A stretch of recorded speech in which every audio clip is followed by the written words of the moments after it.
in the reach all with MDOT, and a team on the Traveler with our crew, kind of divide and conquer. So it's definitely a big effort, and an important effort to make sure that we do build our maintenance program off of that annual inspection. So we need to know where we have to target and what we need to take care of. So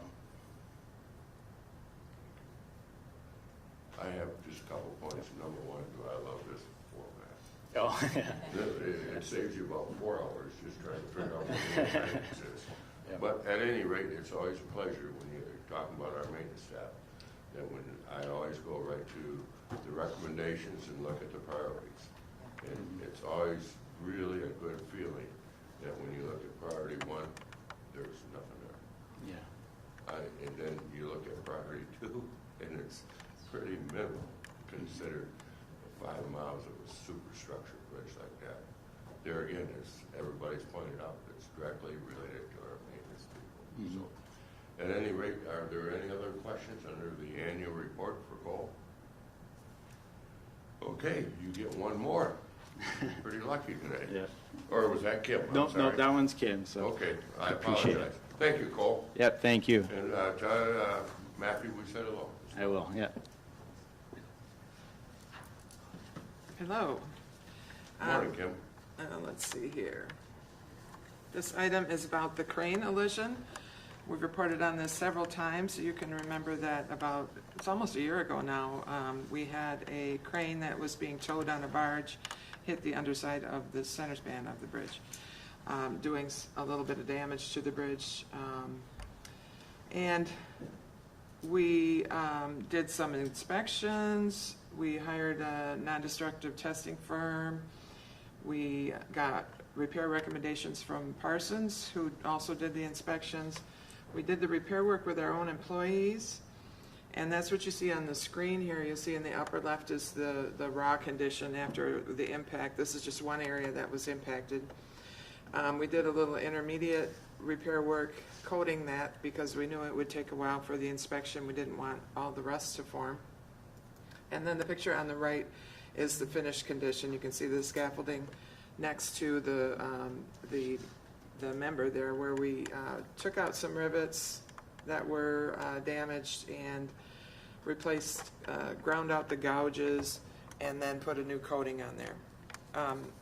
And you can see in your packet just a summary of the repair costs that Cole and Matthew put together for us. They kept track of all the time and materials and the rental rate from the Blue Water Bridge equipment that came up and helped us, and Parsons and the non-destructive testing firm. So also in your packet is a claim letter that you remember our AG representative, Phil Bladen, put together and sent out March 4th. So that's relatively new. And I'm going to pass it off to Phil now to tell you what's been happening since this letter went out. Good morning. Good morning, Phil. Nice to see you all in person. And as you obviously see, that we sent out our damage claim notification and letter to the responsible parties on March the 4th. This was after the Coast Guard completed their report. We kind of needed that in order to be able to establish formally the level of fault and so forth, and also identify the correct parties to send the notice to. I have been recently in contact with the attorney for Basic Towing, who was the owner of the barge that was towing, and the vessel that was towing the crane. Excuse me. And I'm happy to report that it seems, and this is obviously contingent upon getting a final settlement offer to resolve the claim, but my impression from discussing it with counsel was that they're going to probably pay the entire amount of our damages, and they just asked for a couple of weeks to finalize that and also prepare a release. Again, this is contingent on getting the formal offer to pay everything, but I believe it's very likely, and I'm hopeful for that. I also want to actually praise the maintenance crew, take this opportunity, because I think that had a contributing effect to helping us get this potentially resolved fairly quickly without a lot of contention, because them doing the work internally saved quite a bit of money, and I think that keeping those costs down probably contributed to the decision, again, contingent, to pay the claim without any argument on their part. And I think hopefully I made a little bit of persuasive argument for them too. I said this is, the most important piece of infrastructure in the state of Michigan. So they understood what we were making the point. But I'm hopeful that we can get this resolved finally before the anniversary of the impact, which was on May the 4th of last year. But again, this is all contingent on getting the formal offer, but I'm hopeful for that, and I'm happy to take any questions from anybody. Thank you. And thank you for all the work you've done in helping us to make sure that we get the claims properly filed. And so thank you. Are there any questions of the members of the authority? Thank you very much. You've spent a lot of time on this, and we certainly appreciate it. All right. Thank you. Kim?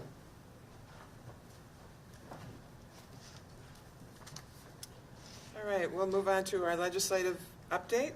And you can see when you look this bill, Senate Bill 21, up online, you can see there hasn't been any, there doesn't show any movement since January of 2023.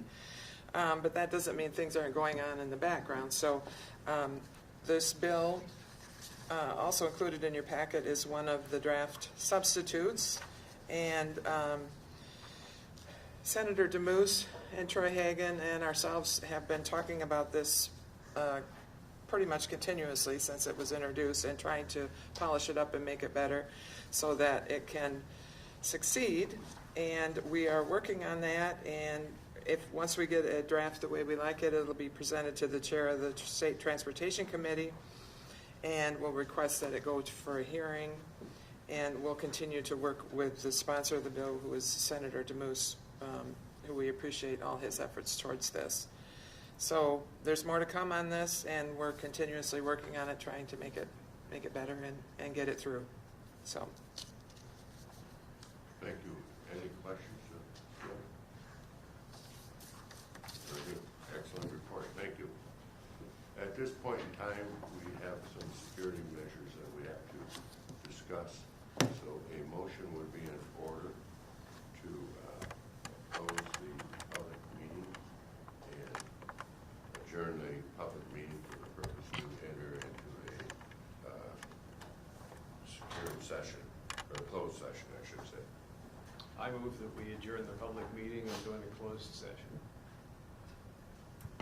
Is there support to that motion? I'll support that motion. Okay, there's no discussion on that. All in favor of the motion signify by saying aye. Aye. Aye as well, and have the record note that it's 9:57. The public meeting has been closed for a minute. We'll take a couple minutes.